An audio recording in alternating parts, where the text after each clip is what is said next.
नमस्कार, मैं हूं अपराजिता सिंह प्यू पटना में आपका स्वागत है। आज 24 दिसंबर दिन बुधवार खबरों की ओर बढ़ने से पहले डालते एक नजर आज की सुर्खियों पर। आरआरबी ग्रुप डी नई 22,000 भर्ती जल्द, 10वीं पास तैयार रहे। बीपीएसएससी द्वारा बिहार पुलिस सब इंस्पेक्टर परीक्षा की तिथियां और नियम। नए साल पर पटना को मिलेगी गंगा वाटर मेट्रो की सौगात। बिहार बोर्ड का डिजिटल फैसला, सत्यापन होगा पूरी तरह ऑनलाइन। पटना में ठंड का प्रकोप अगले 5 दिनों तक जारी।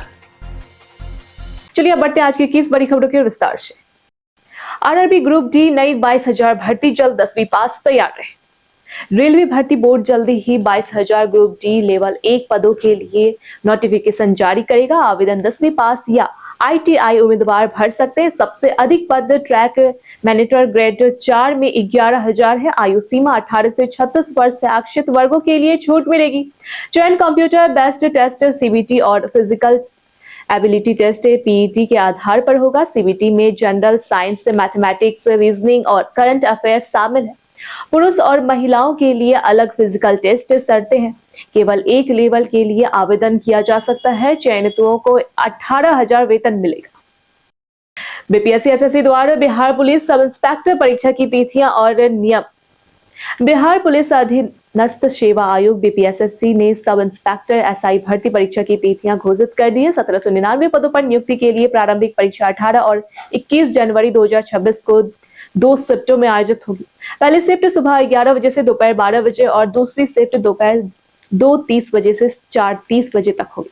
एडमिट कार्ड 30 दिसंबर 2025 को आधिकारिक वेबसाइट bpssc.bihar.gov.in पर उपलब्ध होगा। उम्मीदवारों को परीक्षा में शामिल होने के लिए एडमिट कार्ड के साथ वैध फोटो पहचान पत्र लाना अनिवार्य है। फोटो अस्पष्ट होने और आवेदन फॉर्म के समान 2 फोटोग्राफ भी साथ लाने होंगे। नए साल पर पटना को मिलेगी गंगा वाटर मेट्रो की सौगात। पटना में गंगा वाटर मेट्रो सेवा का लंबे समय से चल रहा इंतजार अब खत्म होने वाला है। प्रशासन इसे नए वर्ष 2026 के जनवरी महीने में शुरू करने की तैयारी में जुटा हुआ है।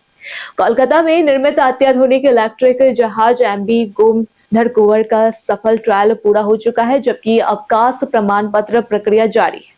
दीघा NIT और कंगन घाट पर चार्जिंग पॉइंट्स और तैराती जैसी स्थापित की जा रही है। वातानुकूलित जहाज में यात्रियों के बैठने और खड़े होने की सुविधाएं होंगी। इस सेवा से पर्यटन, रोजगार और नदी परिवहन को बड़ा बढ़ावा मिलने की उम्मीद है।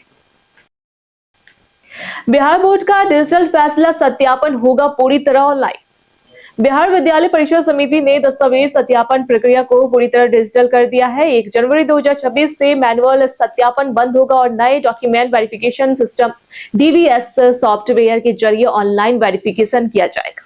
इससे मैट्रिक, इंटर सहित अन्य परीक्षाओं के प्रमाण पत्र घर बैठे सत्यापित हो सकेंगे। यह व्यवस्था छात्रों, सरकारी व निजी संस्थाओं के लिए समय, खर्च और परेशानी कम करेगी। ऑनलाइन शुल्क भुगतान पारदर्शी और फर्जीवाड़े पर रोक इस पहल की प्रमुख विशेषताएं हैं। बिहार में 18 महीने में 217 रेलवे ब्रिज बनेगी। बिहार में रेलवे फाटकों पर जाम की समस्या खत्म करने के लिए 18 महीने में 217 रेलवे ओवरब्रिज ROB और अंडरब्रिज RUB बनाए जाएंगे। इस परियोजनाओं में 20 लाख से अधिक लोगों को लाभ मिलेगा। दानापुर, फुलवारीशरीफ, मसूरी सहित कई प्रमुख स्थानों पर निर्माण होगा। इसके लिए राज्य सरकार और रेलवे के बीच MOU साइन हो चुका है। इससे यातायात सुगम होगा और रेलवे कनेक्टिविटी मजबूत होगी। बिहार में जमीन बालू माफियाओं पर बड़ा एक्शन। बिहार में जमीन और बालू माफियाओं के खिलाफ बड़ी कार्रवाई तेजी हो गई। आर्थिक अपराध इकाई ने PMLA के तहत 54 करोड़ रुपए से अधिक की अवैध संपत्ति जब्त करने का प्रस्ताव ED को भेजा है। भू माफियाओं के खिलाफ और 8 बालू माफियाओं के खिलाफ 12 मामलों की संस्तुति की गई है। कई जिलों के नामचीन आरोपियों की संपत्ति जब्त होगी। वहीं प्रयाग ग्रुप के 110 करोड़ की संपत्तियां पहले ही कुर्क की जा चुकी है। पटना में स्वच्छता सर्वेक्षण टीम मार्च तक आएगी। स्वच्छता सर्वेक्षण 2025 से 26 की तैयारी पटना में शुरू हो गई है। फरवरी-मार्च 2026 में टीम पटना पहुंचकर 45 दिनों तक ऑन ग्राउंड मूल्यांकन करेगी। गार्बेज फ्री सिटी और ODF प्रमाणन का आकलन भी किया जाएगा। सर्वेक्षण में GPS सक्षम निगरानी और गंगा बहुल, नदी बहुल व तटीय क्षेत्रों का विशेष मूल्यांकन शामिल होगा। नागरिक विभिन्न ऐप्स और पोर्टल के माध्यम से फीडबैक दे सकेंगे। नगर निगम शहर की सफाई और कचरा प्रबंधन पर विशेष ध्यान देगा ताकि बेहतर रैंकिंग सुनिश्चित हो सके। पटना की पाटलिपुत्र कॉलोनी में बनेगा 100 बेड अस्पताल। पटना की पाटलिपुत्र कॉलोनी में 100 बेड वाला मल्टी स्पेशलिटी अस्पताल बनने के लिए 23.66 करोड़ रुपए का निवेश मंजूर हुआ है। यह आधुनिक अस्पताल स्थानीय लोगों को बेहतर इलाज उपलब्ध कराएगा और स्वास्थ्य क्षेत्र में रोजगार के अवसर बढ़ाएगा।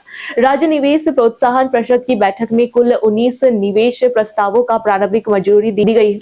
हेल्थ केयर, खाद्य प्रसंस्करण और नवीनीकरणीय ऊर्जा में निवेश से आर्थिक गतिविधियां और सुविधाएं बढ़ेगी। वित्तीय क्लियरेंस मिलने के बाद परियोजनाएं जल्द शुरू होने की संभावना है।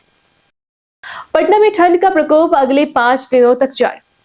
पटना में ठंड का प्रकोप जारी है और अगले 5 दिनों तक घना कोहरा छाया रहेगा। मौसम विभाग ने कोल्ड डे की चेतावनी जारी की है। बीते दिन अधिकतम तापमान 18.9 डिग्री सेल्सियस और न्यूनतम 12.5 डिग्री सेल्सियस दर्ज किया गया। 4 दिनों बाद धूप निकलने के बावजूद ठंड का असर बना हुआ। आईएमडी ने लोगों को सतर्क रहने और सुरक्षा के उपाय अपनाने की सलाह दी। बिहार के हर जिले में खुलेगी ओलंपिक स्पोर्ट्स अकेडमी। बिहार सरकार राज्य के हर जिले में स्पोर्ट्स अकेडमी खोलेगी, जहां युवाओं को ओलंपिक खेलों के लिए प्रशिक्षित किया जाएगा। खेल मंत्री श्रेयसी सिंह ने बिहटा में लिट्रा एथलॉन 2.0 के उद्घाटन के दौरान इसकी घोषणा की। प्रतिभा खोज की प्रक्रिया शुरू हो चुकी है और अकादमियां ओलंपिक खेलों पर केंद्रित होगी। जगजीवन राम स्टेडियम में आयोजित खेल महोत्सव में छात्रों ने विभिन्न खेलों में भाग लेकर अपनी प्रतिभा का प्रदर्शन किया। सरकारी डॉक्टरों की निजी प्रैक्टिस पर रोक का स्वागत। बिहार सरकार द्वारा सरकारी डॉक्टरों की निजी प्रैक्टिस पर रोक लगाने की योजना का बिहार स्वास्थ्य सेवा संघ ने स्वागत किया है। यह कदम सरकारी अस्पतालों में डॉक्टरों की उपलब्धता और स्वास्थ्य सेवाओं की गुणवत्ता सुधारने में मदद करेगा। 7 निश्चय 3.0 के तहत प्रखंड स्वास्थ्य केंद्रों और जिला अस्पतालों को उन्नत चिकित्सा केंद्र में विकसित किया जाएगा। नॉन प्रैक्टिसिंग अलाउंस के साथ गरीब मरीजों को बेहतर इलाज मिलेगा। मखाना श्रमिकों को मिलेगा लेबर कार्ड और सामाजिक सुरक्षा। बिहार सरकार मखाना क्षेत्र के समग्र अर्थव्यवस्था को सशक्त बनाने के लिए 5 वर्षीय रोड मैप तैयार कर रही है। मखाना श्रमिकों के लिए लेबर कार्ड की व्यवस्था होगी, जिससे उन्हें सामाजिक सुरक्षा और सरकारी सहायता मिलेगी। उत्पादन, प्रसंस्करण, पैकेजिंग, ब्रांडिंग और विपणन पर विशेष ध्यान दिया जाएगा। राष्ट्रीय मखाना समृद्धि मंथन के तहत किसानों, उद्यमियों और विशेषज्ञों के बीच संवाद व नवाचार को प्रोत्साहित किया जाएगा। कोहरे और परिचालन कारणों से Patna junction train late.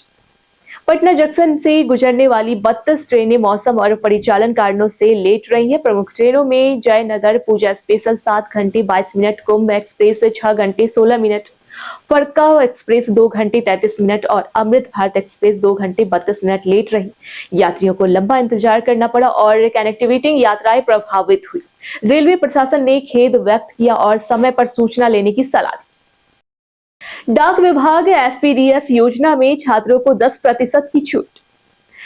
CBSE की छात्राओं के लिए डाक विभाग ने स्टूडेंट पार्सल डिस्काउंट स्कीम एसपीडीएस शुरू की है, जिसमें स्पीड पोस्ट और इंडिया पोस्ट पार्सल रिटेल पर 10% छूट मिलेगी। यह योजना 1 जनवरी 2026 से पूरे देश में लागू होगी और छात्राओं को पार्सल भेजने में किफायती सुविधा देगी। छूट पाने के लिए आवश्यक है कि छात्र वैध छात्र पहचान पत्र प्रस्तुत करें और बुकिंग में सेट स्टूडेंट्स विकल्प चुनें। छूट केवल मूल डाक शुल्क पर लागू होगी, वैल्यू एडेड सेवाओं पर नहीं। नीतीश सरकार में बिहार का उद्योग और निवेश मॉडल। बिहार मुख्यमंत्री नीतीश कुमार के नेतृत्व में औद्योगिकीकरण की नई दिशा में बढ़ रहा है। राज्य में 17 नए औद्योगिक पार्कों के लिए 7700 एकड़ जमीन अधिग्रहित की गई, जिससे 1.8 लाख करोड़ रुपए का निवेश और लाखों रोजगार सृजित होंगे। मुजफ्फरपुर, गया, वैशाली, बक्सर जैसे जिले औद्योगिक हब बन चुके हैं। Food processing, tech, semiconductor, dairy व एमएसएमई में तेजी के विकसित हो रहा है। निवेश और व्यवसाय के लिए अनुकूल माहौल तैयार कर बिहार को पूर्वी भारत का नया औद्योगिक केंद्र बनाने की योजना है। बिहार में पेंशन पाने वालों के लिए जरूरी सूचना। बिहार सरकार ने सामाजिक पेंशन लाभार्थियों के लिए आधार आधारित मुफ्त जीवन प्रमाण लाइफ सर्टिफिकेट सेवा शुरू की है। अब राज्य के सभी कॉमन सर्विस सेंटर CSC पर जाकर यह प्रमाण दिया जा सकता है। समय पर लाइफ सर्टिफिकेट न देने पर पेंशन रुक सकती है। बुजुर्ग और बीमार लोगों के लिए घर पर वेरिफिकेशन की सुविधा भी उपलब्ध है। यह सुविधा पेंशन पारदर्शी बनाने और लाभार्थियों को आसान सेवा देने के उद्देश्य से शुरू की गई है। पटना में सोने चांदी के भाव छुए नए उच्चतम स्तर। पटना के सराफा बाजार में नए साल पर सोने चांदी के दाम तेजी से बढ़े हैं। 24 कैरेट सोना अब 1,34,700 प्रति 10 ग्राम और 22 कैरेट सोना 1,25,000 प्रति 10 ग्राम हो गया। चांदी की कीमत 2,08,700 प्रति किलो पार कर गई है। बढ़ती मांग, शादी विवाह और निवेश के कारण आगे भी उतार चढ़ाव के साथ तेजी बनी रहने की संभावना। एक्सचेंज रेट भी सोने चांदी में मजबूती दर्ज की गई है। बिहार में खिलाड़ियों के लिए सक्षम उड़ान योजना पोर्टल खुलेगा। बिहार में 1 जनवरी से सक्षम उड़ान योजना का पोर्टल खुलेगा, जिसमें खिलाड़ी 15 जनवरी तक आवेदन कर सके।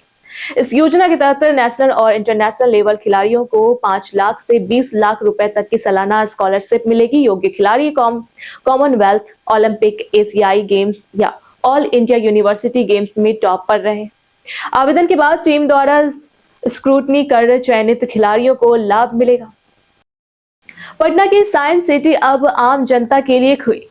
पटना की doctor APJ Abdul Kalam science city आम लोगों के लिए खुल गई है। उद्घाटन के 3 महीने बाद ऑनलाइन बुकिंग के जरिए प्रवेश मिलेगा। टिकटिंग पोर्टल www.apjsciencecity.com पर टिकट बुक कर सकते हैं। 12 साल से अधिक आयु वाले के लिए 50 रुपए, 5 से 12 साल के बच्चों के लिए 10 रुपए शुल्क। स्कूल, कॉलेज, समूह, दिव्यांग और वरिष्ठ नागरिकों को मुफ्त प्रवेश मिलेगा। 20.5 एकड़ क्षेत्र में 5 गैलरी, 4D थिएटर और 500 सीटर ऑडिटोरियम मौजूद है। 223 डिस्ट्रीब्यूशन ट्रांसफार्मर की क्षमता बढ़ेगी। पटना में गर्मियों की बार ट्रिपिंग और फ्यूज उड़ाने वाली समस्या वाली 223 डिस्ट्रीब्यूशन ट्रांसफार्मरों की क्षमता बढ़ाने का काम शुरू हो गया। 200 केवीए वाले ट्रांसफार्मर को 315 केवीए में बदला जा रहा है। सरकारी कार्यालयों में 5 ट्रांसफार्मर बदलेंगे। नए आबादी वाले इलाकों में 24 घंटे बिजली के लिए 3 पावर सब स्टेशन बनाए जाएंगे। कुल उपभोक्ता 7.5 लाख है। 883 megawatt peak demand, 81 sub station और 8,743 डिस्ट्रीब्यूशन ट्रांसफार्मर कार्यरत है। कई कारणों से दर्ज है भारत के इतिहास में आज की तारीख। 24 दिसंबर को इतिहास में कई महत्वपूर्ण घटनाएं हुई। 1524 में वास्को डी गामा का निधन कोची में हुआ। 1715 में स्वीडिश सेना ने नॉर्वे पर कब्जा किया। 1798 में रूस और ब्रिटेन ने फ्रांस विरोधी गठबंधन पर हस्ताक्षर किए। 1889 में मुंबई में पहला मनोरंजन पार्क खोला गया। 1894 में कोलकाता में पहला मेडिकल कॉन्फ्रेंस हुआ। 1921 में रविंद्रनाथ ठाकुर ने विश्व भारती विश्वविद्यालय की स्थापना की। 1986 में भारत में उपभोक्ता संरक्षण अधिनियम पारित हुआ। 2000 में विश्वनाथन आनंद विश्व शतरंज चैंपियन बने। 2002 में दिल्ली मेट्रो 1730 हाजिर लाइन शुरू हुई। आज ही के दिन को राष्ट्रीय उपभोक्ता दिवस मनाया जाता है। बीते दिनों जिन्होंने हमारे वीडियो पे लाइक और कमेंट किए थे उनके नाम है अमरजीत कुमार, अनूप मास्टरमाइंड, मनोज दास, सुरेंद्र कुमार, राकेश कुमार। इसी के साथ बढ़ते हैं आज के सवाल की ओर। आज का सवाल है, शिक्षा और स्वास्थ्य सेवाओं के मामले में आप क्या बदलाव देखना चाहेंगे? आप अपना जवाब हमें हमारे कमेंट सेक्शन में लिखकर जरूर बताएं। आज के लिए इतना ही। पटना की तमाम खबरों के साथ बने रहने के लिए देखते रहे प्योर पटना। और साथ ही अगर आप यूट्यूब चैनल पर देख रहे हैं तो चैनल को सब्सक्राइब करें। अगर आप फेसबुक पेज पर देख रहे हैं तो लाइक और फॉलो करें।